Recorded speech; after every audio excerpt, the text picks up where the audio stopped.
Assalamu alaikum. Bismillahirrahmanirrahim. Wa sallallahu ala nabiyil karim. Wa qala ta'ala wa bil najmi hum yahtadun. Da taimakon Allah mun wayi gari Litinin 13 ga watan Zulhajji shekara ta 1446 wanda ya yi daidai da 9 ga watan 6 shekara ta 2025. A yau cikin taimakon Allah kamar yana cikin birji na Aqrabu. Sa'o'in kamar da taimakon Allah za su kasance kamar haka: ƙarfe 6 na safe zuwa ƙarfe 7:04, sai ƙarfe 1:29 na rana zuwa ƙarfe 2:30, sai kuma ƙarfe 8:41 na dare zuwa ƙarfe 9:07, sai ƙarfe 3:12 na tsakar dare kenan zuwa ƙarfe 4:08. A ɗaya daga cikin waɗannan lokutan masana ilimin hisabi sun fitar da sallah raka'a 2.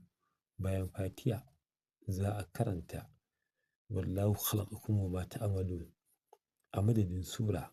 Bayan sallama ayi wa annabi salati, ayi istighfari daidai gwargwado, sai a karanta ya alimu 150, ya basiru 302, ya wakilu guda 66.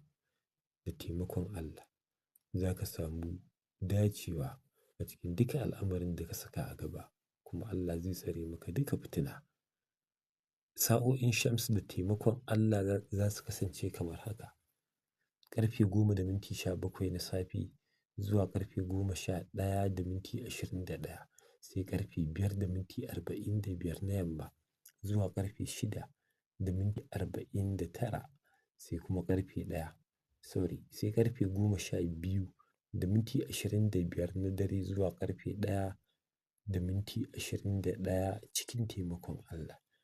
A ɗaya daga cikin waɗannan lokuta masana ilimin hisabi sun fitar da wurdin hasbiyallahu wa ni'mal wakilu guda 409, sai kuma a karanta ni'mal maula wa ni'mal nasir guda 824 domin neman Allah ya kuɓutar da kai daga tsoro, ya kuɓutar da kai daga dukkan wani al'amari da ka iya rikitarwa a cikin sha'anin rayuwarka ko komawa baya.